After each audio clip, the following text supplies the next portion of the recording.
একমাত্র প্রশংসা সেই মহান রব্বুল আলামিনের জন্য যিনি ফাতির, যিনি বানিয়েছেন আকাশ। সামাউন এক বচন, সামাওয়াত এক বচন না বহু বচন?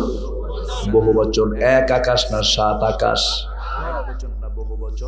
আল্লাহ রাব্বুল আলামিন এই আকাশগুলোকে বানিয়েছেন, জমিনকে বানিয়েছেন। আমার বন্ধুগণ, সকল কিছু বানিয়েছেন কে? এই জন্য এখানে আল্লাহ তাআলার পরিচয় দেওয়া হয়েছে ফাতির। তিনি হচ্ছেন একমাত্র স্রষ্টা, তিনি বানিয়েছেন, তিনি কারিগর। আমার বন্ধুগণ, আমার রবের প্রশংসা যদি আমরা জানতে চাই, গোটা কোরআনের বহু জায়গায় তাওহীদের কথা কম আসছে না বেশি আসছে?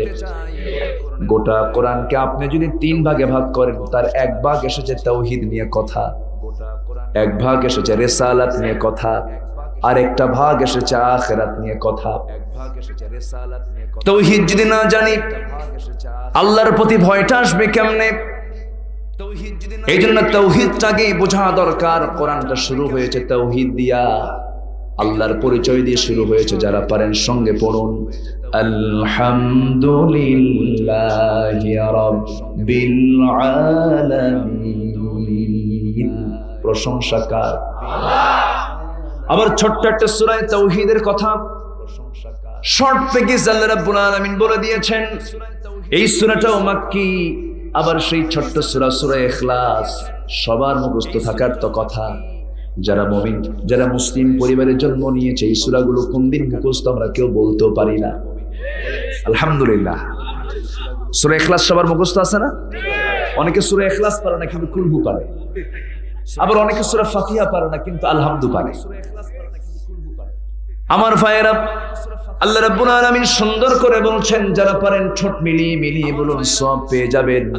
কুল হুয়াল্লাহু আহাদ, আল্লাহুস সামাদ, লাম ইয়ালিদ ওয়া লাম ইউলাদ ওয়া লাম ইয়াকুল লাহু কুফুয়ান আহাদ। এই সূরাটা খুব দামি সূরা, খুব মর্যাদার সূরা। আমার নবীজি একজনকে ইমাম সিলেকশন করলেন, যাও ওই এলাকার মুসল্লিদের তুমি ইমামতির দায়িত্ব পালন করবে। নামাজের দায়িত্ব তিনি পেলেন, কিন্তু প্রত্যেকটা ওয়াক্তে তিনি সূরা ইখলাস দিয়ে নামাজ শেষ করেন। প্রত্যেকটা ওয়াক্তে সূরা ইখলাস, ফাতিহার সাথে সূরা ইখলাস। সমস্ত মুসল্লিদের ক্লেম চলে এলো নবীর কাছে। সবাই এসে বলছেন, ইয়া রাসূলুল্লাহ, এমন একজন ইমাম দিলেন শুধু সূরা ইখলাস দিয়ে নামাজ শেষ করে, আর কি কোনো সূরা নাই নাকি? আমার নবীজি তাকে ডাক দিলেন, ডাক দিয়ে বলছেন, সাহাবী, তুমি সূরা ইখলাসটা কেন বারবার পড়ছো, আর কি অন্য কোনো সূরা নাই? সাহাবী কাঁদতে কাঁদতে বলছেন, ইয়া রাসূলুল্লাহ, তাওহীদের যত গন্ধ পাই সূরা ইখলাসের মধ্যে পেয়ে যায়। এর চাইতে মজার, এর চাইতে আল্লাহর পরিচয় পাওয়ার মতো উন্নত কোন আয়াত আমার চোখে পড়ে না। আমার কাছে এটাই দামি মনে হয়, এই জন্য আমি ঘন ঘন এই সূরাটাই পড়ি। আমার ভাইরা, রাসূল বললেন, শোনো সাহাবী, তোমার সঙ্গে আমিও একমত, কারণ গোটা কোরআনের 3 ভাগের 1 ভাগ হলো সূরা ইখলাস। যদি কোনো বান্দা ঘুমানোর পূর্বে সূরা ইখলাস 3টি বার সুন্দর করে তেলাওয়াত করে যদি ঘুমিয়ে পড়ে, গোটা কোরআন খতমের সমান সওয়াব তার আমলনামে আমার আল্লাহ দিয়ে দেন। দেখছেন, ছোট্ট সূরা, কিন্তু এর বরকত কম না বেশি? আসতে বলবেন না, বরকত কম না বেশি? কেন বেশি? কি জন্য বেশি? আসতে বলবেন না, বরকত কম না বেশি? যিনি আমার রব, সেই রবের প্রশংসা করলে তিনি তো আমার প্রতি বেশি খুশি হবেন। আমাকে যিনি বানিয়েছেন তার প্রশংসা করলে তিনি বেশি খুশি হবেন। আমার ভাইয়েরা, আল্লাহ রাব্বুল আলামিন বলছেন, বান্দারে তুই আমার প্রশংসা করবে, এই জন্যই তোকে আমি দুনিয়াতে পাঠিয়েছি।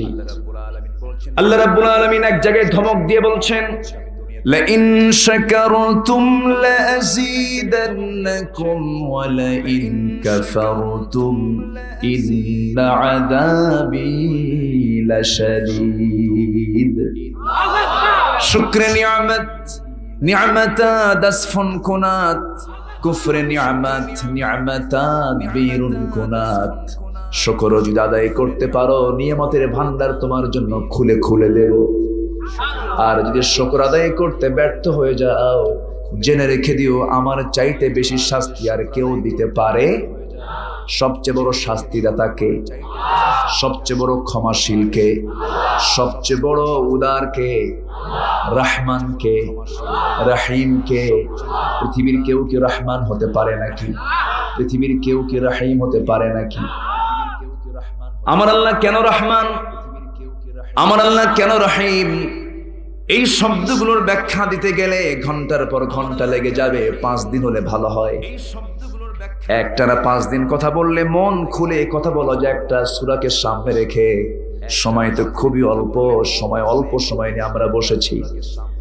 আমার ভাইয়েরা, আমার বন্ধুগণ, আল্লাহ রাব্বুল আলামিন বান্দাকে জাহান্নাম দিতে চান নাই বলেই বান্দার রাস্তা দেখানোর জন্য কোন কিতাবটা দিয়েছেন?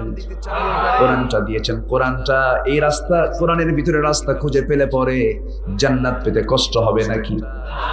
জান্নাত পেতে কষ্ট হবে না। তবে জান্নাত পাওয়ার জন্য সারেন্ডার করতে হবে আল্লাহর কাছে, বান্দা হয়ে যেতে হবে কার? ইয়া আইয়াতুহান নাফসুল মুতমাইন্নাতু রজিই ইলা রাব্বিকি রাদিয়াতাম মারদিয়াহ ফাদখুলি ফি ইবাদি ওয়াদখুলি জান্নাতি। জোরে বলুন আল্লাহু আকবার। শর্ত হলো গোলাম হয়ে যাব কার? ইবাদত করব কার? গোলামটা হব আমরা অবাধ্য না বাধ্য? অবাধ্য না বাধ্য? অনুগত গোলাম হতে হবে, ইত্তেবা করতে হবে, অনুসরণ করতে হবে। আবার আল্লাহকে সরাসরি পাওয়া যাবে না। আল্লাহকে পেতে হলে একজন ভায়া লাগবে, তিনি হচ্ছেন মুহাম্মদ সাল্লাল্লাহু। মুহাম্মদ সাল্লাল্লাহু। কোরআনের সাথে আমার নবীর, কোরআনের সাথে আমার নবীর সম্পর্ক আছে না নাই? আসতে বলবেন না, আছে না নাই? কোরআন হলো থিওরিক্যাল আর কোরআনের প্র্যাকটিক্যাল হলেন আমার নবী মুহাম্মদ সাল্লাল্লাহু আলাইহি ওয়াসাল্লাম। কোরআনকে যদি কেউ প্র্যাকটিক্যাল দেখতে চায়, রাসূলকে দেখলেই হয়ে যাবে। আর কোরআন তো আল্লাহ রাব্বুল আলামিন দিয়ে দিয়েছেন। সব কিছুর মধ্যে আল্লাহ রাব্বুল আলামিন বলে দিয়ে বান্দাকে বলছেন, বান্দা এটাকে তুমি ফলো করো। কোরআন পড়লে পরে ঈমান কমে না বাড়ে? আসতে বলবেন না, কমে না বাড়ে? শুধু বাড়ে না, অনেক বাড়ে, অনেক বাড়ে। আল্লাহ রাব্বুল আলামিন এই কিতাবের ভিতরে ঈমানদারদেরকে কিছু করণীয় কাজ করতে বলেছেন, যে কাজগুলো করা খুবই জরুরি, যে কাজগুলো করলে পরে বান্দা অনায়াসে জান্নাত পেয়ে যাবে। মোটামুটি গোটা কোরআনকে আমি যতটুকু জেনেছি, বোঝার চেষ্টা করেছি, মোটামুটি 40টা কাজ যদি কোনো বান্দা করতে পারে, করণীয় কাজ যদি করতে পারে, অনায়াসে জান্নাতে চলে যাবে, তাকে কেউ বাধা দিতে পারবে না। একটু আস্তে করুন সুবহানাল্লাহ। জান্নাত কাদের জন্য? আমাদের জন্য জান্নাত। বলেন আমাদের জন্য। বলেন বলেন বলেন। ঈমান আছে না? আছে তো ঈমান। ঈমান আছে কিনা বলেন? আচ্ছা, ঈমান আছে, এই কথাটা বিশ্বাস রাখতে হবে। আমার জীবনের কি হলো এই কথাটা, তাহলে ভাবতে হবে যে আমার মনে হয় কোনো একটা সমস্যা আছে। ঈমান আমার আছে, এই বিশ্বাস তখনই আসবে যখন বান্দার মধ্যে পরিপূর্ণ আনুগত্য থেকে যাবে আমার আল্লাহ তাআলা। এই জন্য ঈমানটাকে তরুতাজা রাখার জন্য সম্পর্ক রাখতে হবে এই কিতাবের সাথে। সবচেয়ে কম না সবচেয়ে বেশি? সব আমাকে ঠকাতে পারে, কোরআন আমাকে ঠকাবে না। জোরে বলে সুবহানাল্লাহ। আমার বন্ধু আমাকে ঠকাতে পারে, আমার পিতাও আমাকে ঠকাতে পারে, আমার মা আমাকে ঠকাতে পারে, আমার প্রতিবেশী আমাকে ঠকাতে পারে, আমার নেতা আমাকে ঠকাতে পারে, আমার দল ঠকাতে পারে, কিন্তু কোরআন আমাকে ঠকাবে না। ঠিক কি না? কোরআন কি ঠকাবে? লান তাদিল্লু মা তামাসসাকতুম বিহিমা। কখনো ঠকবে না, কখনো পথভ্রান্ত হবে না, পথভ্রষ্ট হবে না। কোরআনকে তুমি যদি আঁকড়ে ধরতে পারো, আও কামা ক্বালা আলাইহিস সালাতু ওয়াস সালাম, বলেছেন মুহাম্মদ সাল্লাল্লাহু আলাইহি ওয়াসাল্লাম, কোরআনকে আমরা ধরবো, দুর্বল করে না, শক্ত করে, শক্ত করে। আল্লাহ রাব্বুল আলামিন বলেন 40টা অনুকরণীয় কাজের ভিতরে 1 নম্বর কাজ আমি ফাইন্ড আউট করছি, আল্লাহ রাব্বুল আলামিন বলেন, وَإِذَا مَا أُنْزِلَتْ سُورَةٌ فَمِنْهُمْ مَنْ يَقُولُ أَيُّكُمْ زَادَتْهُ هَذِهِ إِيمَانًا فَأَمَّا الَّذِينَ آمَنُوا فَزَادَتْهُمْ إِيمَانًا وَهُمْ يَسْتَبْشِرُونَ জোরে বলি আল্লাহু আকবার। সূরাতুত তাওবা 124 নম্বর আয়াতে আল্লাহ রাব্বুল আলামিন বলছেন, বান্দারে কোরআন পড়বি তোর ঈমানটা বেড়ে যাবে। কার কথা? আস্তে বলবেন না, কার কথা? কিন্তু কোরআন আজকে আমার দেশে পড়া হয় মরার আগে না মরার পরে? মরা লোককে শুনতে পায় নাকি? মরা লোক কেমন করে বুঝবে সে? জিন্দা লোকের জন্য কোরআন, লিউনজিরা মান কানা হাইয়া, জিন্দা লোকের জন্য কোরআন নাজিল হয়েছে।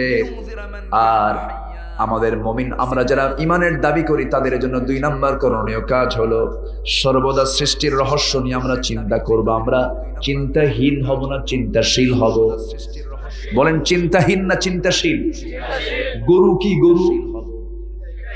চিন্তাহীন। আল্লাহ তাকে চিন্তাহীন করে দুনিয়াতে পারে, ওর কোনো চিন্তা নাই, খায় ঝাড়ে। কি কথা কি বুঝতেছেন আপনারা? খায় ছেড়ে দেয়, রাতের বেলা গোয়াল ঘরে ওঠে, মালিক বলে ডানে যা ডানে যায়, বামে বলে বামে যা বামে যায়। এই হলো গরুর কাজ। গরুর সামনে যদি কোনো যুবক যুবতী জেনার কাজে লিপ্ত হয়, গরু কি বলবে এই তোরা এখানে কোন কাম করিস? এরকম কিছু বলবে না। কেন বলবে না? ও চিন্তাহীন, ও বিবেক শূন্য। আল্লাহ তাকে ওরকম করে বানায় নাই। কিন্তু মানুষ কি বিবেকহীন? বিবেক দিয়েছেন কে? চিন্তাহীন না চিন্তাশীল? চিন্তাশীল করে আল্লাহ পাক পাঠিয়েছেন। এজন্য আমরা চিন্তাশীল হব। কিন্তু চোখের সামনে যুবক যুবতী কপত কপতি জোড়ায় জোড়ায়, পার্কের মোড়ে, গাছের গোড়ায়, এগুলো কি আমরা হর হামেশা দেখি না? কিছু কি কই? তাহলে গরু আর আমাদের মধ্যে তফাৎ কি? কি তফাৎ আমাদের? আজকে আমরা বিবেকহীন হয়ে পড়েছি, বিবেক শূন্য আমরা হয়ে পড়েছি। চোখের সামনে আজকে আমরা বিবেকহীন হয়ে পড়েছি। চোখের সামনে মাদক দ্রব্য নিয়ে, মদের বোতল নিয়ে থাকে, আমরা কেউ কিছু বলি না, ঠিক কি না? আজকের সমাজে সবচেয়ে বড় জিহাদ হলো অশ্লীলতা বেহায়াপনার বিরুদ্ধে সংগ্রামে ঝাঁপিয়ে পড়া এবং সকল প্রকার মাদককে সমাজ থেকে নির্মূল করার আন্দোলন করা। অশ্লীলতা, বেহায়াপনা এবং মাদক দিয়ে আজকে সমাজ সয়লাব হয়ে গেছে। এগুলো কেন এগুলো দখল করে নিয়েছে? দখল করে নেওয়ার কারণ হচ্ছে সমাজে প্রকৃত কোরআনের চর্চা কি আছে? আসতে বলবেন না আছে? নাই। প্রকৃত গবেষণা কি আছে? কোনো গবেষণাও নাই। প্রকৃত যে গবেষণা সেই গবেষণা নাই। সম্মানিত ভাইয়েরা, এজন্য আমরা একটু চিন্তাশীল হব, নিজেকে চেনার চেষ্টা করব। নিজেকে চেনার তুমি তৌফিক দাও খোদা, তোমাকে চেনার তুমি তৌফিক দাও। নিজেকে চেনার তুমি তৌফিক দাও খোদা, তোমাকে চেনার তুমি তৌফিক দাও। মান আরাফা নাফসাহ ফাকাদ আরাফা রাব্বাহ, যে নিজেকে চিনতে পেরেছে সে তার আল্লাহকে চিনতে পেরেছে। আমি তো আমাকে চিনলাম না এ পর্যন্ত। আমি কে? আমি কোথায় ছিলাম? আমি আছি কোথায়? আবার যাব কোথায়? বিচার আছে না নাই? আসতে বলবেন না, বিচার আছে না নাই? বিচার আছে না নাই? আসতে বলবেন না। জুলুম করছো, অন্যায় করছো, ক্ষমতার মসনদ পেয়েছো, চেয়ারের মিসইউজ করছো। পৃথিবীর আদালতে বিচার না হলো সবচেয়ে বড় আদালত আখিরাত পড়ে আছে, ঠিক কি না? সে আল্লাহ কি নাই? যিনি ফেরাউনকে আসে না ফেরাউনকে মেরেছেন কি দিয়া? পানি দিয়া। পানি দিয়া। কি দিয়া?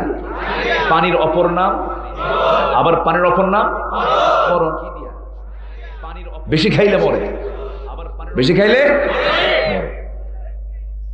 বেশি খাইলে মরে। নমরুদকে মেরেছেন, বেশি কিছু লাগে নাই, কি ন্যাংরা মশা। সে আল্লাহ তো নাই, আল্লাহর বাহিনী আছে না নাই? আল্লাহর ঘর ভাঙতে এসেছিল স্বৈরাচারী কায়দায় সম্রাট আব্রাহা, আসছিল না? আল্লাহ পাঠান নাই, বাহিনী পাঠান নাই? বাহিনীর নাম কি? আবাবি তায়রান আবাবি। বাহিনীর নাম কি? যুগে যুগে ইতিহাসগুলো আছে, কিন্তু আমরা ভুলে যাই। আমরা মনে করি আমি কি হনুরে, আমি কি হনুরে, আমি অনেক কিছু হয়ে গেছে, তুমি কিচ্ছু হও নাই। একটু সকালবেলা 8 বার পায়খানা করো, বউরে ডাক দিবা আম্মা এদিকে আসেন, বসে থাকবে না, কিচ্ছু না। খুলিকাল ইনসানু দাঈফা, মানুষকে সৃষ্টি করা হয়েছে খুব দুর্বল করে, খুবই দুর্বল। আর সেই দুর্বল মানুষের অহংকার কি? রাস্তায় যখন চলে, ছেলেদের এখন পোশাকগুলো দেখেন না, দিন দিন আসতেছে ভালো পোশাক না ছেঁড়া পোশাক, ভালো পোশাক না তালি পোশাক, এখানে তালি ওখানে ছেঁড়া, মনে হয় ইঁদুর খেয়ে থুয়ে দিছে প্যান্ট, ঠিক কিনা? ইঁদুর খাওয়া প্যান্ট, মাথার চুলগুলো দেখছেন তো, এখন কিন্তু চুল আর এইদিকে নাই, পিছনেও নাই। হ্যাঁ, এদিকে চুল নাই, পিছনেও চুল নাই, মাথার উপরে গোল কইরা রেখে দিছে। আমি এটার নাম দিয়েছি কাউয়া কাঠি। এই হলো মাথার চুল। যখন বলি বাবা তুমি এই মডেলটা পাইছো কোথায়, কে মেসি, যখন বলি নেইমার, তুমি কি কুত্তা, এগুলো আছে না নাই? আছে না নাই? বাবা যারা যুবক আছো, এগুলো করে লাভ নাই, কিচ্ছু না। রাস্তায় যখন হাঁটে একটু চেহারা সুন্দর তো, একটু ডাহুক চাহনি, একটু সাদা চেহারা, সাদা চামড়া, রাস্তায় যখন হাঁটে একটু মানে বুঝায়, বুকটা একটু উঁচু করে হাঁটে, হাঁটার ভাব দেখে মনে হয় বুঝাচ্ছে আমি একখান মাল, তুমি কিচ্ছু না, তুমি কিছুই না, তুমি শেষ হয়ে যাবা। কুল্লু মান আলাইহা ফান, সব ফানা ফানা হবে, ঠিক থাকবেন কে? আসতে বলবেন না কে? পৃথিবীর যত মানুষ আসুক না কেন, কেউ কি আকাশের সমান? আকাশটা কার? আমরা সবাইকে আকাশের সমান না আকাশের নিচে এসেছি? আকাশের নিচে। সেই আকাশের নিচে আমার তো অহংকার সাজে না, আকাশ যার অহংকার তার, ঠিক কিনা? সূর্য যার অহংকার তার, চন্দ্র যার অহংকার তার। অতএব অহংকার করো না, পতন নিশ্চিত হয়ে যাবে। যখন দেখবেন কোন ব্যক্তির মধ্যে অহংকার ঢুকেছে, ওর পতন সামনে। আর যখন দেখবেন লোকটার ভিতরে বিনম্রতা, বিনয়ী ভাব, আল্লাহ তাকে সম্মান দিয়ে উপরে উঠায় দিচ্ছেন। আমরা বিনয়ী হব, জোরে বলি ইনশাআল্লাহ।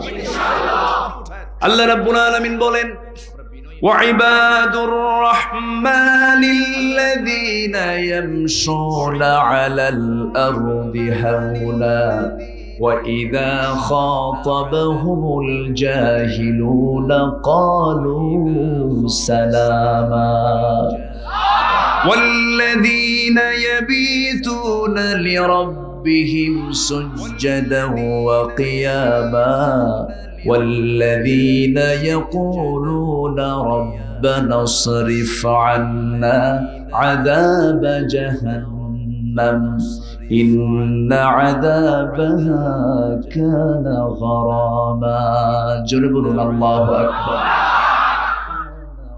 রহমানের যারা বিনয়ী বান্দা হবে, ওই সমস্ত বান্দাগুলো জমিনে যখন চলবে নম্র ভদ্র হয়ে চলবে, হাসি খুশি ভাব নিয়ে চলবে, দম্ভ করে চলবে না।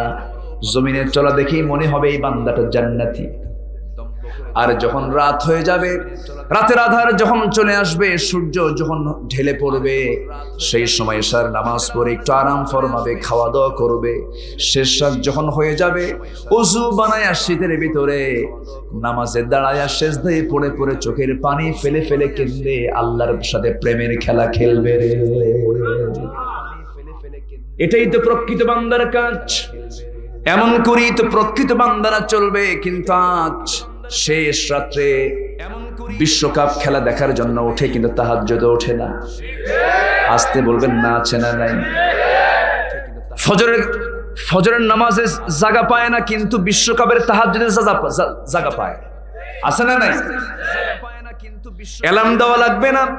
কে বলেছে অ্যালার্ম দিয়ে ঘুম থেকে উঠতে হবে? না না, আল্লাহ রাব্বুল আলামিন প্রত্যেকটা বান্দার মাথার ভিতরে একটা স্থায়ী অ্যালার্ম দিয়ে রাখেন।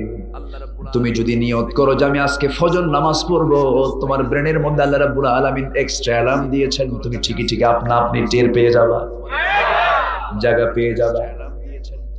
তোমাকে সিদ্ধান্ত নিতে হবে যে আমি নামাজটা পড়বো। আমার ভাইয়েরা, এইরকম করে আমাকে আপনাকে জীবনটাকে সুন্দর করে সাজিয়ে ফেলতে হবে। বাদ-দুনিয়া ফিল আখিরাতি ইল্লা মিসলুন। আখিরাতের তুলনায় দুনিয়াটা কত ছোট। রাসূল সুন্দর করে একটা এক্সাম্পল দিলেন। আখিরাতের তুলনায় দুনিয়াটা কত, তিনি সুন্দর করে বলেছেন, আশারা ইয়াজবা বিস-সাব্বাবা ফালইনজুর বিমা ইয়ারজি'। যদি কোনো বান্দা প্রশান্তের মাঝখানে, সাগরের মাঝখানে তার ছোট্ট আঙ্গুলটা ঢুকিয়ে দেওয়ার পর যখন আঙ্গুলটা উঠালো, আঙ্গুলটা উঠানোর সঙ্গে সঙ্গে তার আগায় যতটুকু পানি এলো, প্রশান্ত মহাসাগর মনে হয় টের পাবে যে আমার পানি কমছে। ঠিক তেমনি আখিরাতের তুলনায় দুনিয়াটা হলো ওইটুকু পরিমাণ পানির মতো। আখিরাত এত বড়, সেই আখিরাতের জীবনের জন্য আমার আপনার কিছু করণীয় কাজ আছে। কেবল আমি একটা করণীয় কাজের কথা বলেছি, আমরা কোরআন পড়বো নিয়মিত। জোরে বলি ইনশাআল্লাহ। নাম্বার 2 হলো আমরা চিন্তাহীন হব না, চিন্তাশীল হব। চিন্তাশীল হব। গরুর কোনো চিন্তা, ছাগলের কোনো চিন্তা, বাঘের কোনো চিন্তা, সিংহের কোনো চিন্তা, পাখির কোনো চিন্তা, পোকার কোনো চিন্তা, মাছির কোনো চিন্তা। এদের চিন্তাও নাই, বিবেকও নাই, এদের হিসাবও নাই, আখিরাতও নাই, পরকালও নাই। মানুষের চিন্তা আছে, বিবেক আছে, হিসাব আছে, বিচার আছে, জান্নাত আছে, জাহান্নাম আছে। এই জন্য আল্লাহ রাব্বুল আলামিন সুন্দর করে বলছেন, বান্দা তুমি চিন্তাশীল হবে। তুমি ইমানদার, তুমি কি করবে? আল্লাহ রাব্বুল আলামিন সূরা আলে ইমরানের 191 নম্বর আয়াতে আল্লাহ রাব্বুল আলামিন বলছেন, আল্লাযীনা ইয়াযকুরুনাল্লাহা কিয়ামান ওয়া কুউদান ওয়া আলা জুনুবিহিম ওয়া ইয়াতাফাক্কারুনা ফি খালকিস সামাওয়াতি ওয়াল আরদ রব্বানা মা খালাকতা হাযা বাতিলা সুবহানাকা ফাকিনা আযাবান নার। জোরে বলি আল্লাহু আকবার। আমরা আল্লাহকে স্মরণ করব দাঁড়ায়া, বসে, শয়নে, স্বপনে জিকির করব কার? আস্তে জিকির করব কার? জিকির হবে কি দিয়া? আস্তে জিকির হবে কি দিয়া? কোরআন ছাড়া জিকির আমার দেশে আছে না নাই? কোরআন ছাড়া জিকিরও আছে। তোমাদের কোরআন হলো 30 পারা, আমাদের কোরআন 90 পারা। চিন্তা করা যায় কত বড় কিতাব ওদের। এরকম ভণ্ডামি আছে না নাই? আছে। নামাজ পড়ে না, নামাজ জিকির, কোরআন তেলাওয়াত জিকির, সুবহানাল্লাহ জিকির, আলহামদুলিল্লাহ জিকির, আল্লাহু আকবার জিকির, কিন্তু এগুলো একটাও নাই।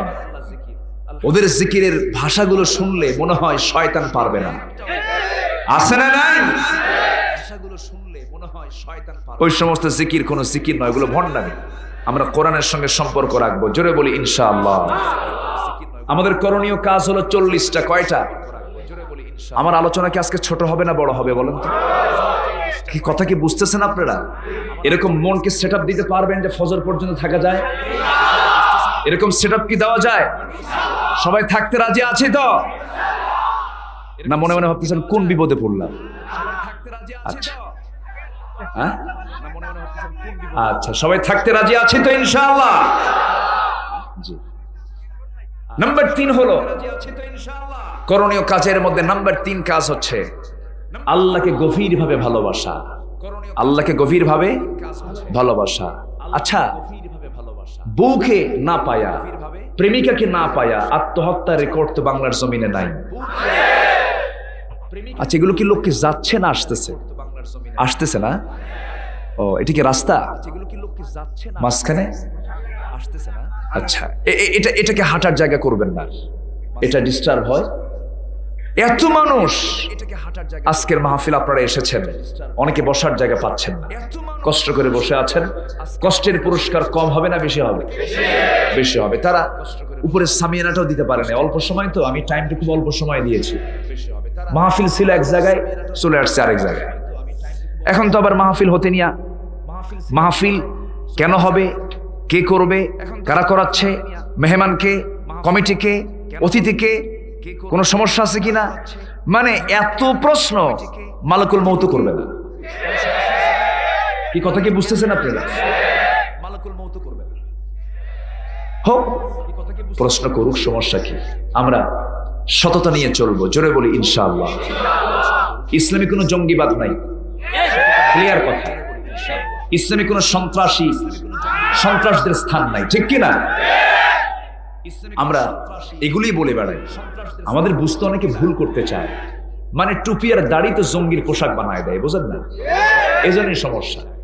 রাস্তায় বাসে উঠবেন, ট্রেনে উঠবেন, অথবা কোনো চেক আপ হবে, সেই জায়গায় চেক আপ করতে গেলে আগে দাড়ি ছাড়ে না দাড়িওয়ালা, এগুলো কি মানে ইসলামকে হেয় করার জন্য একটা পক্ষ লেগে আছে। লেগে থাকুক, সমস্যা নেই, আমরাও আছি। আমরা আছি না? আমরা আছি না? আমার আল্লাহ ধরে ধরে ধরে না, ধরলে আল্লাহ ছাড়ে না। আল্লাহ ফেরাউনকে বাঁচিয়ে রেখেছিলেন 1600 বছর। কত বছর ধরছেন? কয়দিন ধরছেন? একদিন। আল্লাহ যখন ধরবে কোনো উপায় নাই, কোনো ছাড়াছাড়ি নাই। সম্মানিত ভাইয়েরা, আমার আল্লাহর ধৈর্য কি আমার আপনার মতো? অনেকে আল্লাহ তুমি কি একটু দেখো না, এত কিছু হয়ে যাচ্ছে, আল্লাহ দেখো তো। এরকম আছেন, এরকম বলার লোক আছে না? হতাশ হওয়া যাবে না। ইমানদার কখনো হতাশ হয় না, হতাশা আসে শয়তান থেকে। হতাশা আসে কার থেকে? শয়তান থেকে। ইমানদার কখনো হতাশ হয় না। চোখের সামনে কত লাশ পড়েছে আমার নবীর। বদর প্রান্তরে রাসূল 14 জন সাহাবীকে সারিবদ্ধ করে তাদের দাফন করলেন। আমার নবী 70 জন সাহাবীকে উহুদের প্রান্তরে নিজের চাচা আমির হামজা সহ, আল্লাহু আকবার, আমার নবীজি যখন তার চাচাকে কবরস্থ করবেন সেই সময় বললেন, আমার চাচার কবরে আব্দুল্লাহ বিন জাহাশের লাশটাও দিয়ে দাও। সাহাবীরা বললেন, একই কবরে দুজনকে কেন? আমার নবীজি বলেন, সাহাবীরা একই কবরে দুজনকে এই জন্য দিতে বলতেছে কারণ আব্দুল্লাহ বিন জাহাশের যে শরীরের যে অবস্থা আর আমার চাচার অবস্থা প্রায় সেম এক। আমার চাচার বুক চিড়ে কলিজা বের করে কলিজাটাকে তারা টুকরো টুকরো করে ফেলে দিয়েছে। আমার চাচার কান কেটেছে, নাক কেটেছে, চোখগুলো তুলে নিয়েছে। আমার সাহাবী আব্দুল্লাহ বিন জাহাশের অবস্থা এমনটা হয়েছে কারণ আব্দুল্লাহ বিন জাহাশ উহুদের প্রান্তরে যাওয়ার পূর্বেই দোয়া করেছিলেন, আল্লাহ তাআলা উহুদের ময়দানে যাচ্ছি, আমি যেন প্রবল আক্রমণ করতে পারি বাতিলদের বিরুদ্ধে, এক পর্যায়ে যেন আমি শহীদ হয়ে যাই। আমি যেন শহীদ হয়ে যাওয়ার পরে কাফির মুশরিকরা যেন আমার কান কেটে নেয়, নাক কেটে নেয়, চোখটা তুলে নেয়, অঙ্গহানি করে ফেলে, হাত পা কেটে ফেলে, আর ওই অবস্থা আমি শাহাদাত বরণ করব। কিয়ামতের দিন হাসরের ময়দানে আমি ওই ক্ষত বিক্ষত নাক কাটা, কান কাটা, চোখ তোলা দেহ নিয়ে আল্লাহর সামনে হাজির হয়ে যাব। আল্লাহ সেই দিন বলবে, ফিমা যদি আনফুক ওয়া উদুনুক, তোর নাকটা কেন কাটা, তোর কানটা কেন কাটা? সেই সময় বলবো, ও আল্লাহ, তোমার দিন কায়েমের জন্য আমার আজকে এই অবস্থা হয়েছে,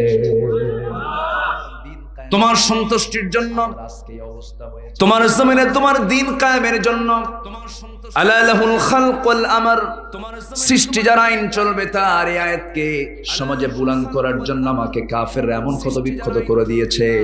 আল্লাহ সেই সময় বলবেন, আল্লাহ তুমি সেই সময় বলবে, যা বান্দা, তোর কোনো হিসাব নিলাম না, আজকে তোকে বিনা হিসাবে জান্নাত দিয়ে দিলাম।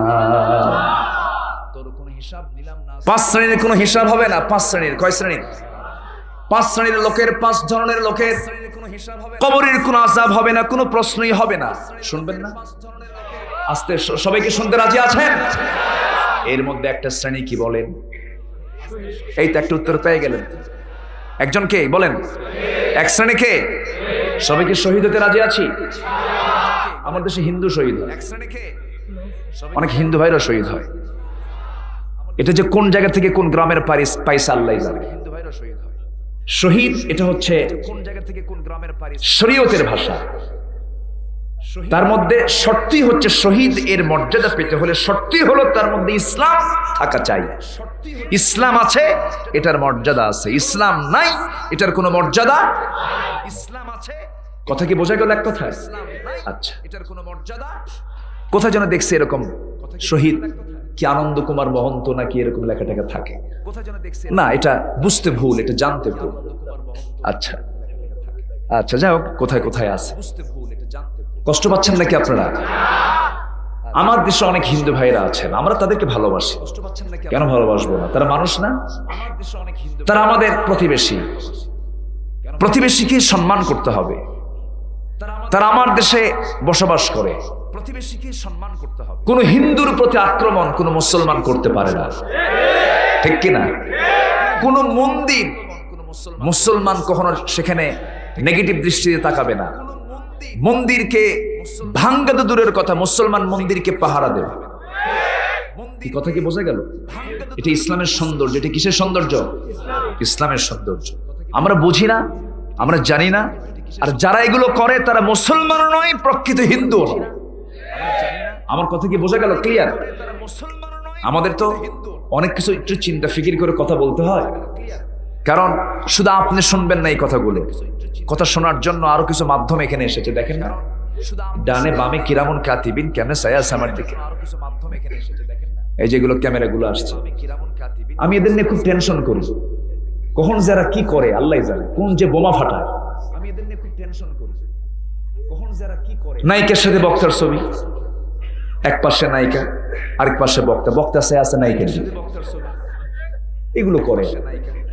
তবে এরা খুব ভালো, এরা যারা আসছে আমি মোটামুটি সবকে না চিনলেও কিছু জনকে চিনি।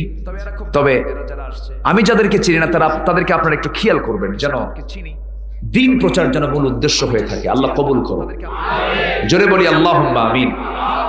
কষ্ট পাচ্ছেন আপনারা? কষ্ট পাচ্ছেন? তাহলে কবরে আযাব হবে না। কয় শ্রেণীর? আসতে বলবেন না, কয় শ্রেণীর? একটা ওয়াজের একটা আলোচনার লাইন কিন্তু অলরেডি বের হলো। একজনকে বলে ফেললাম, তিনি হচ্ছেন শহীদ। শহীদরা মৃত না জীবিত? বলেন, শহীদরা মৃত না জীবিত?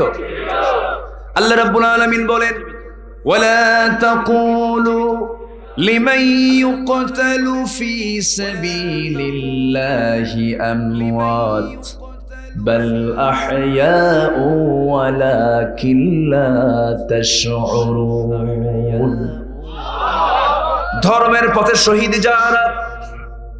যারা ধর্মের যুদ্ধে যারা শহীদ হয়েছে তাদেরকে তোমরা মৃত বলো না, তারা জীবিত। কার কথা? তোমরা বুঝো না, এই জন্য তোমরা মৃত মনে করো, কিন্তু তারা জীবিত। কার কথা? আল্লাহর কথা। এই জন্য শহীদের মর্যাদা, কোন শহীদ যখন দুনিয়া থেকে বিদায় নিয়ে নেয়, এই জন্য চিমটি কাটলে পিঁপড়া কামড় দিলে যতটুকু অনুভূত হয় তার চেয়ে কম অনুভূতি নিয়ে ওই বান্দা দুনিয়া থেকে বিদায় নিয়ে নেয়। আরো সহজ করে বলি, মার কোলে সন্তান দুধ পান করতে করতে যেমন কপালটা ঘেমে যায়, আলতো করে কোনো বান্দা যখন দুনিয়া থেকে বিদায় নেয় শহীদের মর্যাদা নিয়া, এমন আরামে সে ঘুম পাড়তে পারতে আল্লাহর জান্নাতে চলে যায়। আমার ভাইয়েরা, আমার বন্ধুগণ, অনেক কথা ওইদিকে যে সূরা থেকে কথা শুরু করছে সেই সূরার নামটা কি বলেন তো? মনে আছে? সূরাতুল ফাতির। ফাতির মূলত কে? সৃষ্টিকর্তা কে? বানান কে? আকাশ বানিয়েছেন কে? জমিন বানিয়েছেন কে? সেই সূরার 29 নম্বর আয়াতে আল্লাহ রাব্বুল আলামিন বলছেন, বান্দা দুনিয়াতে বহু ব্যবসা করো। এই যে চাতালের ব্যবসা, তোমাদের রাইস মিলের ব্যবসা করো, এই জায়গায় লক্ষ্য করে দেখছি বহু রাইস মিলে এলাকায় গড়ে উঠেছে, শিল্প বাণিজ্য গড়ে উঠেছে, গার্মেন্টস এর মালিক যত ব্যবসায়ী আছে দুনিয়াতে, তোমরা যে কোনো ব্যবসা করতে গেলে তোমরা লস খোঁজো না, লাভ খোঁজো। লাভ খুঁজি আমরা, লাভ ছাড়া কখনো লসের দিকে যায় না। কিন্তু দুনিয়ার জিন্দেগিতে ব্যবসা করতে গেলে লাভও আছে, লস আছে, লসটা মাথায় নিয়ে বান্দা ব্যবসায় নেমে যায়। কিন্তু আল্লাহ বলছেন, বান্দার আমি তো কেমন একটা ব্যবসার কথা বলবো যে ব্যবসায় কখনো লসের সম্ভাবনা নাই। সবাই কি শুনবেন না? সব শুনে যাবো আজকে, জোরে বলি ইনশাআল্লাহ। আমি আজকে খুব মজা পাচ্ছি, আমি আজকে খুব আনন্দ পাচ্ছি। কেন জানেন? আপনাদের এই চাঁদখানা মুখগুলো দেখে দেখে। বলি আলহামদুলিল্লাহ। আমি সব মাহফিলে বরকত পাওয়া যায় না, সব মাহফিলে একটা সুন্দর পরিবেশ পাওয়া যায় না। আমার কেন যেন আজকে মানে মনে হচ্ছে আজকের এই মাহফিলটা যেন কবুল হয়ে যাচ্ছে। আল্লাহ তুমি মাহফিলকে কবুল করে নাও, জোরে বলি আমিন। সম্মানিত ভাই, একটু মনোযোগ দিয়ে শুনি। আমরা লস করব না ভাই, লস করলে তো লস। আল্লাহ বলছেন বান্দা লান তাবুর, লানে তাকিদ প্রয়োগ করে বলা হচ্ছে কখনো তোমার লস হবে না। তুমি তিনটা কাজ করবা। কয়টা কাজ? আসতে বলো না, কয়টা কাজ? আযাব হবে না কয় শ্রেণীর? বলেছি কয়জনের কথা? আরো আছে কয়টা? করণীয় কাজ মুমিনের মোট কয়টা? 40টা। বলছি কয়টা? 3টা। বলছি কয়টা? 3টা। আরো আছে 37টা। শুনবো না? আজকে ক্লাসটা খুব লম্বা হবে, শুনবো না? হ্যাঁ হবে, হবে জি, বলি ইনশাআল্লাহ। আমার পূর্বের ভাই রুহুল আমিন ভাই জিহাদি, রুহুল আমিন জিহাদি, খুব ভালো। কি যেন একটা কবিতার ছন্দ মিলে লাগায়, আমিও আমিন উনিও আমিন, কি যেন উনি তো ছন্দ দিয়ে কথা বলতে পারেন। আল্লাহ এক একজনকে এক একটা যোগ্যতা দিয়ে যে খুব ভালো। আল্লাহ তুমি আমার, আমি তো শুধু আমিন, আল আমিন, আর উনি রুহুল আমিন। আল্লাহ তুমি আমার আরো বড় কিছু, উনি অনেক সুন্দর সুন্দর কথা বলেছেন। বলি আলহামদুলিল্লাহ। এই যে ভাই কি হলো আপনার? উনি অনেক সুন্দর সুন্দর কথা বলেছেন। ফি মুশকিলা? আলহামদুলিল্লাহ। হ্যাঁ, এই যে ভাই কি হলো? আচ্ছা, চাপ। ফি মুশকিলা ঠিক আছে, নিম্ন চাপ। আচ্ছা, চাপ। জি ঠিক আছে, নিম্ন চাপ। আপনারা আবার কেউ কোনো চাপাচাপি করবেন নাকি? আবার না, কোনো চাপে নাই। আমরা এখন কোরআনের ধ্যানে থাকবো, জোরে বলি ইনশাআল্লাহ। আমরা ব্যবসায় লস করব না লাভ করব? দুনিয়ার ব্যবসা না আখিরাতের ব্যবসা? আখিরাতের ব্যবসা। আমাদের টার্গেট হবে জান্নাত। আমাদের টার্গেট কি? জান্নাত পেলে আর কিছু লাগে? আসিয়া আলাইহিস সালামের টার্গেট কি ছিল? বলেন কি টার্গেট ছিল? জান্নাত। রাজ দরবার তিনি চান নাই, রাজাকেও তিনি চান নাই, সম্পদকেও তিনি চান নাই, সন্তানদেরকেও তিনি চান নাই, দুনিয়ার কোনো পদ পদবি তিনি চান নাই। তিনি বলেছেন, ফেরাউন তুমি আমাকে যা করো সব আমি মাথা পেতে নিতে রাজি আছি, কিন্তু ঈমান বিক্রি করতে রাজি নাই। যেরকম সুবহানাল্লাহ, ঈমানটাকে আমি ছাড়তে পারবো না। ফেরাউন বলল, আসিয়া তাহলে তো বেকায়দা, তোমাকে মেরে ফেলবো, তোমাকে হত্যা করব। হুমকি দেওয়া হলো। তিনি বললেন তাওরাত ছাড়বো না, মুসাকে ছাড়বো না, আল্লাহকে ছাড়বো না। সুবহানাল্লাহ, আরো জোরে সুবহানাল্লাহ। শেষ পর্যন্ত আসিয়াকে ফেরাউন কি বেঁচে রেখেছিল? না, নির্মম ভাবে পাশবিক কায়দায় তাকে শহীদ করেছিল। একজন বড় দৃষ্টান্ত হয়ে আছেন ইতিহাসে। আল্লাহ পাক আসিয়ার নামটা কোরআনের স্বর্ণাক্ষরে লিখে দিয়েছেন, জোরে বলে সুবহানাল্লাহ। তার নামটা আসে নাই, এসেছে ইমরাত ফিরাউন। আল্লাহ পাক কোন নারীর নাম কোরআনে নেন নাই, শুধু একজন ছাড়া। কোন নারীর নাম কোরআনে নেন নাই আল্লাহ। একজন নারীর নাম নিয়েছেন উনি, এটাও নেওয়া লাগতো না, কিন্তু নিতে হয়েছে। কেন জানেন? আল্লাহ তাআলা ওই মহিলার পেটে এমন একটা সন্তান দিয়েছিলেন যে সন্তানটার পিতার কোনো পরিচয় নাই। কিন্তু মা তো লাগবে, এখন মা ছাড়া উপায়। সেই মহিলার নাম কি? আল্লাহ। সব তো ওয়াজ পারেন আপনারা, বলি আলহামদুলিল্লাহ। যে জোরে মরিয়ম বললেন, বাড়ি কি আশেপাশে নাকি? বলি আলহামদুলিল্লাহ। মরিয়মরা কি মাহফিলে আসছে? কই মরিয়মরা কই? এই পাশে মরিয়মরা আছে? বলি আলহামদুলিল্লাহ। এগুলো সব যারা আসছে সব দেশি মরিয়ম। সব কি মরিয়ম? দেশি। আসল মরিয়ম তো আসল জায়গায় আছে। আলহামদুলিল্লাহ বলে। আসিয়া আলাইহিস সালাতু ওয়াস সালাম কি পুঁজি অর্জন করেছেন? যে পুঁজিতে কোনো লস ছিল না। আসিয়া আলাইহিস সালাতু ওয়াস সালাম সঙ্গে সঙ্গে ফেরাউনকে জানান দিলেন, ফেরাউন আমি জীবন দিতে প্রস্তুত, কিন্তু তোমার কাছে আমি মাথা পাততে পারবো না, মাথা নত করতে পারবো না। শেষ পর্যন্ত ফেরাউন করলো কি, লোকজনদেরকে হাজির করে বলল লোহার চিরুনি নিয়ে আসো। লোহার চিরুনি দিয়া মাথা থেকে মাথার চামড়াগুলো চিরুনি দিয়ে টেনে হেঁচড়ে মাথার চামড়াগুলো টেনে টেনে পাড় দিকে নিয়ে আসা হচ্ছে। আলাইহিস সালাতু ওয়াস সালাম একটা বারের মতো ফেরাউনকে বললেন না আমাকে বাঁচাও, এবং তিনি বাঁচতেও চাইলেন না। রক্তগুলো গড়ে গড়ে পড়ে শরীর থেকে। একজন মহিলা মানুষ আসিয়া আলাইহিস সালাতু ওয়াস সালাম সেই সময় কি সুন্দর দোয়া করছেন, রব্বিবনিলি ইনদাকা বাইতান ফিল জান্নাহ ওয়ানাজ্জিনি ফিরআউনা ওয়া আমালি। ও আল্লাহ, তুমি আমাকে তোমার কাছে তোমার নিকটে একটা ঘর দিবা জান্নাতের মধ্যে। তিনি কি সুন্দর করে দোয়া করলেন। তিনি আগে জান্নাত চাইলেন না, তিনি চাইলেন আল্লাহ তোমার কাছে আমি একটা ঘর চাই। জোরে বলুন সুবহানাল্লাহ। জান্নাত পেলাম, কিন্তু আল্লাহকে সেই জান্নাতে পেলাম না। সেই জান্নাত আমার জন্য জাহান্নাম হয়ে যাবে। আর জাহান্নাম পেলাম, কিন্তু সেই জাহান্নামে আমার আল্লাহ আছেন, সেই জাহান্নামটা আমার জন্য জান্নাত হয়ে যাবে। তাহলে আমাদের আগে কাকে দরকার? আসতে বলবেন না, কাকে দরকার? আল্লাহকে গভীরভাবে আমরা ভালোবাসবো। জোরে বলি ইনশাআল্লাহ। কি সুন্দর দোয়া তিনি করলেন। আসিয়ার দোয়া কোরআনে আসলো। আসিয়া কি কোরআন ফলো করেছেন না তাওরাত ফলো করেছেন? বলেন বলেন বলেন। আসিয়ার কিতাব কি ছিল? তাওরাত। অথচ আসিয়ার দোয়া ঢুকলো কোথায়? কোরআন। কি ঐতিহাসিক দোয়া তিনি করেছিলেন। সেই দোয়া আল্লাহর দরবারে মঞ্জুর হয়ে গেছে। আল্লাহ দারুণ খুশি হয়ে তিনি বলছেন, আসিয়া তোর জন্য আমি বরাদ্দ করে দেব। তিনি কত সুন্দর দোয়া করে বলছেন, আল্লাহ তোমার কাছে তোমার ইনদাকা বাইতান, তোমার কাছে একটা ঘর। কয়টা ঘর? আসতে বলবেন না, কয়টা ঘর? জান্নাতে কি শুধু একটা ঘর থাকবে নাকি?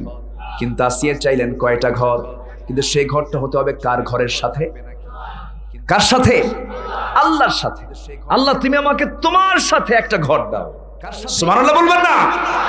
এমন শ্রেষ্ঠ দোয়া পৃথিবীর কেউ করতে পারে না যে দোয়া করেছেন আসিয়া আলাইহিস সালাতু ওয়াস সালাম। এই জন্য এই দোয়াটা কোরআনে কোট হয়েছে। সূরা তাহরিম, সূরা তাহরিমে আল্লাহ পাক বলেছেন। আমি অনেক কষ্ট দিচ্ছি আপনাদের নাকি? আমি আবার আয়াত ছাড়া কথা বলতে পারি না। আবার কিছু কিছু বক্তা আছে আয়াত দিয়ে আয়াতই কয়। আছে না নাই? না। যে আলোচনায় আয়াত নাই সে আলোচনায় কোনো বরকত নাই। যে আলোচনায় আয়াত আছে সে আলোচনায় কি বরকত আছে? আমার ভাইয়েরা, আমার বন্ধুগণ, আসিয়া আলাইহিস সালাতু ওয়াস সালাম কে আল্লাহ রাব্বুল আলামিন শহীদ হিসেবে কবুল করে নিলেন, যার কোনো বিচার হবে না, যার কোনো প্রশ্ন করা হবে না। এরকম করে যুগে যুগে পয়গম্বররা পর্যন্ত শাহাদাত বরণ করেছেন। জাকারিয়া আলাইহিস সালাতু ওয়াস সালামকে শহীদ করে দেওয়া হয়েছে। ইয়াহইয়া আলাইহিস সালাতু ওয়াস সালামকে শহীদ করে দেওয়া হয়েছে। এরকম করে বহু পয়গম্বরকে শহীদ করে দেওয়া হয়েছে। শহীদের দরজা সবচেয়ে বড় দরজা, এর চাইতে বড় দরজা আর নাই। জান্নাতের রাজপথ হলো শাহাদাতের পথ। জোরে বলি সুবহানাল্লাহ। আল্লাহ তুমি আমাদের এই পথে কবুল করে নাও। জোরে বলি আমিন। এখন হয়তো মনে হতে পারে হুজুর এই পথে আল্লাহ আমাদেরকে কবুল করবে কেমনে? আপনার তামান্না যদি থাকে আর আপনার মরণ যদি বিছানায় হয়, আল্লাহ পাক আপনাকে শহীদের দরজা দিয়ে দিবেন। জোরে বলি সুবহানাল্লাহ। ওয়া ইম্মাতা আলা ফিরাশিহি, রাসূল বলেছেন তোমার যদি তামান্না ঠিক থাকে শাহাদাতের, তোমার মৃত্যু যদি বিছানায় হয়, আমি তোমাকে শহীদের দরজা দিয়ে দিব। ছোট্ট একটি ইতিহাস মনে পড়লো, বলেই ফেলি, পরে হয়তো মনে নাও থাকতে পারে। একজন সাহাবী ইসলাম কবুল করেছেন। ইসলাম কবুল করার পরে একজন সাহাবী ইসলাম কবুলের অ্যাকশনটা কি দেখেন। ওই সাহাবী মক্কা এবং মদিনার মাঝামাঝি একটা জায়গার একটা এলাকার তিনি নাগরিক। ইসলাম কবুল করার সঙ্গে সঙ্গে তার বাপ নাই। বাপ তার জন্মের পরপরই মারা গেছে। চাচার কাছে তিনি মানুষ হয়েছেন। চাচা তাকে ডাক দিয়ে বলল, আব্দুল্লাহ, শুনলাম তুমি নাকি ইসলাম কবুল করেছো। হ্যাঁ। চাচা আপনি শুনবেন কেন? আপনি শোনেন আমার মুখ থেকে আশহাদু আল্লা ইলাহা ইল্লাল্লাহ। বুকে কোনো ভয় আছে? ভয় নেই। এই লোকগুলো ওঠে কেন? কি সমস্যা? বুকে কোনো ভয় আছে? সমস্যা কি, আমি কি দোয়া করে দেবো নাকি এরকম? ওই যে দুই একজন করে যে ওঠে, না না ওঠা যাবে না তো, একটু বসে। এত মানুষের মাঝে দুই একজন লোক ওঠার সাহস করবেন না। এই তো আর কিছু সময় আমি কথা বলবো। তো আব্দুল্লাহ বলতেছেন, চাচা আর কিছু কোনো কথা আছে কি? চাচা বলতেছে, শুনলাম তুমি ইসলাম কবুল করেছো, তুমি কি জানো ইসলাম কবুলের ফলাফল কি হতে পারে? এ চাচা, হতে পারে এরকম কিছু যে আপনি আমার সমস্ত সম্পত্তি আপনি নিয়ে নিলেন। কে আমি নিয়ে নেব? কে নেন? অনায়াসে দিয়ে দিলাম, নেন। সব সম্পত্তি নিয়ে নিল। এবার বলতেছে, ভাতিজা শুধু সম্পত্তি নেব না, তোর পরনের জামাটা খোল। তিনি তার জামাটাও খুলে দিলেন।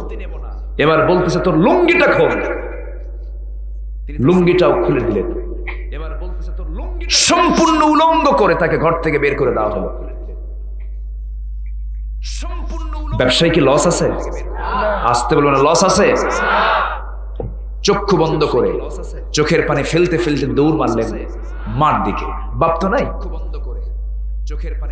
মার ঘরের সামনে দাঁড়ায় বলছে, মা আমার দিকে তুমি নজর দিও না, নজর দিলে তুমি লজ্জা পেয়ে যাবে। আমার গায়ে কোনো কাপড় চোপড় নেই, আমার সতরটা পর্যন্ত খুলে নিয়েছে আমার চাচা। আমার পরনের লুঙ্গিটাও রাখে নাই, সব সম্পত্তি আমার কাছ থেকে ছিনিয়ে নিয়েছে।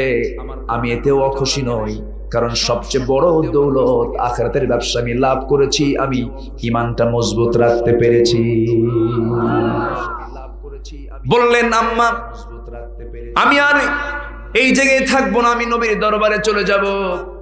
আমাকে ছোট্ট একটা চাদর দিয়ে দাও, একটা কাপড় দিয়ে দাও, সতরটা যেন ঢাকতে পারি। ছোট্ট একটা চাদর দেওয়া হলো। কোনো মতে তিনি তার সতরটা ঢাকলেন। ঢেকে তিনি করলেন কি, একটা দৌড় মারলেন। গোটা রাত দৌড়ে দৌড়ে মদিনায় গিয়ে পৌঁছলেন। মদিনায় পৌঁছার পর সকালবেলা হয়ে গেল। সেই সময় মদিনায় শীতকাল। মদিনায় 1 থেকে 2 মাস পর্যন্ত শীত থাকে, প্রচন্ড শীত। সেই শীতের ভিতরে থরথর করে কাঁপা সেই সাহাবী দরজায় গিয়ে নক করলেন।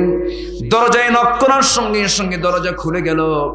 নবীজি তাকে দেখতে পেলেন। দেখার সঙ্গে সঙ্গে বলেন, যুবক তুমি এমন অবস্থা হয়েছে কেন? নবীজি আগে কিছু বললেন না। ওই অবস্থা দেখি তিনি সরাসরি ভিতরে চলে গেলেন। সুন্দর 2টা জুব্বা হাতের মধ্যে নিয়ে বলছেন, ও যুবক, এই যে জুব্বা তোমাকে আমি 2টা দিয়ে দিলাম। এবার বলছেন, তোমার কি হয়েছে বলো। তিনি বলছেন, চাচা আমাকে বস্ত্রহীন করে ঘর বাড়ি থেকে আমাকে বের করে দিয়েছে, সমস্ত সম্পত্তি ছিনিয়ে নিয়েছে।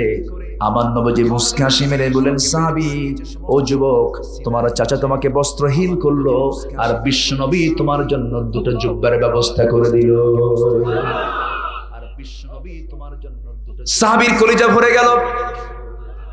এবার নবীজি বলছেন, সাহাবী, তোমার কোনো চাওয়া পাওয়া আছে নাকি বলো, আমি তোমার জন্য আল্লাহর কাছে চাবো, হাত উঁচু করে বলবো, তোমার জন্য দোয়া করব, তুমি কিছু চাও নাকি? তিনি বলছেন, ইয়া রাসূলুল্লাহ, আমার চাওয়া হলো যেই পথে দুনিয়া থেকে বিদায় হলে পরে কোনো হিসাব লাগবে না, আমি শহীদ হতে চাই। আস্তে কোন সুবহানাল্লাহ। কি হতে চাই? শহীদ হতে চাই।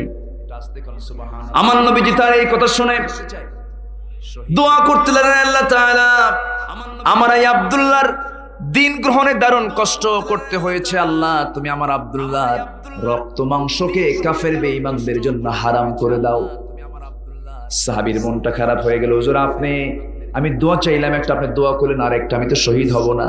রাসূল বললেন, শোনো, বিছানায় মরলে তুমি শহীদের দরজা পেয়ে যাবে। রাসূল বললেন, শোনো, বিছানায় মরলে তুমি শহীদের। ওই সাহাবী দিন যখন গ্রহণ করলেন, নতুন দিন গ্রহণ করে আমার নবীজির সাহাবীদের মাঝে তিনি বসে বসে কোরআন তেলাওয়াত করতেন, চিৎকার মেরে মেরে কোরআন তেলাওয়াত করতেন, খুব চিল্লায় চিল্লায় কোরআন তেলাওয়াত করতেন।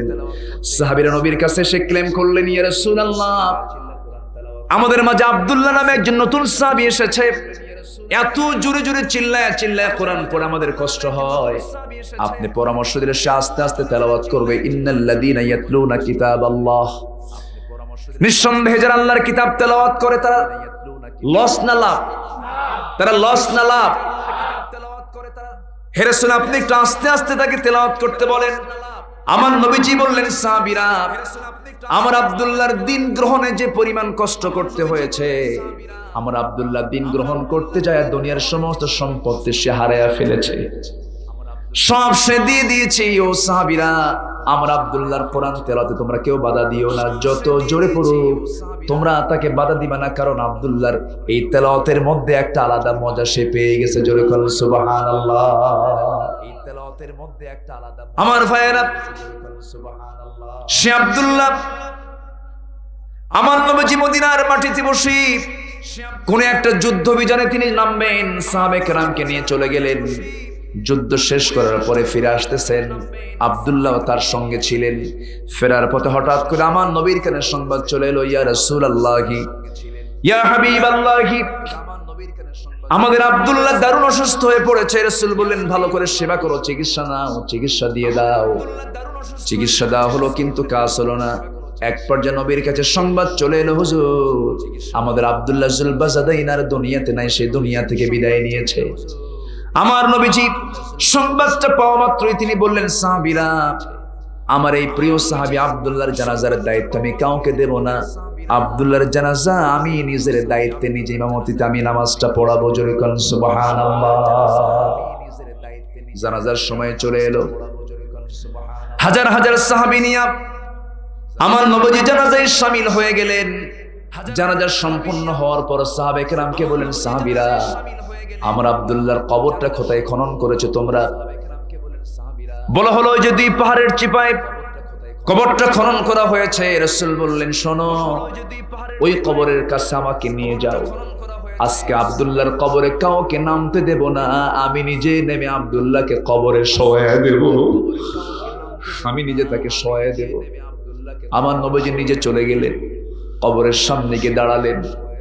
কবরের সামনে গিয়ে দাঁড়িয়ে আমার নবীজি নিজে নামলেন, নিজে নেমে হাতটা দুইটা আগায় দিলেন।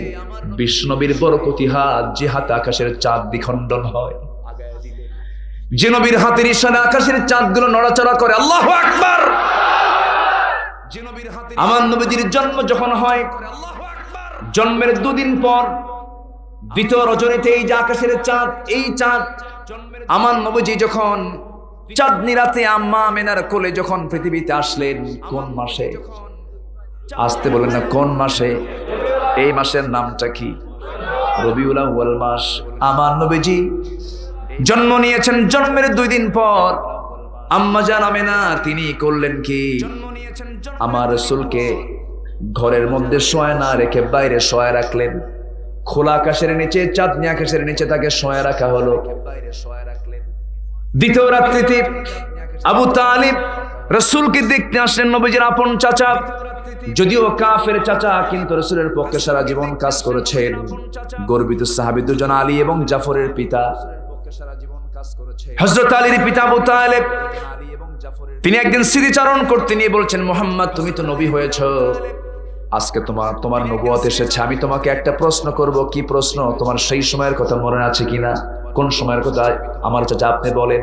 তুমি যখন জন্ম নিয়েছিলে, মার কোলে যখন তুমি পৃথিবীতে এসেছিলে, দ্বিতীয় রাত্রিতে তোমাকে তোমার মা আকাশে চাঁদের নিচে শুয়ে রেখেছিল। সেই সময় আমি দেখতে পেয়েছিলাম তোমার মা তোমার কাছে নাই, তোমার মা শুধু কান্দে, তার স্বামীর জন্য কান্দে। হারে আমার স্বামী নাই, আমার সন্তানটা আছে, স্বামী নাই, মনটা খারাপ, তোমার মা তোমার কাছে সময় দেয় না, তুমি একাকী পড়েছিলে, একাকী শুয়েছিলে। সেই সময় আমি দেখতে পেলাম একাকী তুমি চাঁদনি আকাশের নিচে শুয়ে থেকে তুমি চাঁদের সঙ্গে কথা বলছো। একটু আস্তে কর, সুবহানাল্লাহ। কথা বলছো মানে তোমার সামনে আকাশে চাঁদ, তুমি যখন ডান দিকে তাকাও চাঁদ লাফ মেরে ডান দিকে চলে যায়, তুমি যখন বাম দিকে তাকাও চাঁদটা লাফ মেরে বাম দিকে চলে যায়। তুমি যখন তোমার বরকতি তোমার হাত দিয়ে যখন নিচের দিকে টান মারো, চাঁদটা যেন তোমার কাছে চলে এসেছে। এরকম করে আমি দেখতে পেলাম, আমি কি ভুল দেখছি নাকি? সঙ্গে সঙ্গে রাসূল বলছেন, চাচা যা দেখেছেন সত্যি দেখেছেন, কারণ আমার মা আমার আব্বার জন্য শোকাহত, আমার মা আমার আব্বার জন্য দারুণ, তার মনটা মর্মাহত হৃদয়, তার ক্ষত বিক্ষত হৃদয়, তার মনে কোনো সুখ নাই। সেই জন্য আল্লাহ রাব্বুল আলামিন আমার মনের প্রশান্তির জন্য আল্লাহ রাব্বুল আলামিন আকাশের চাঁদ আমার জন্য খেলনা বানায় দিয়েছিলেন। জোরে বলুন সুবহানাল্লাহ।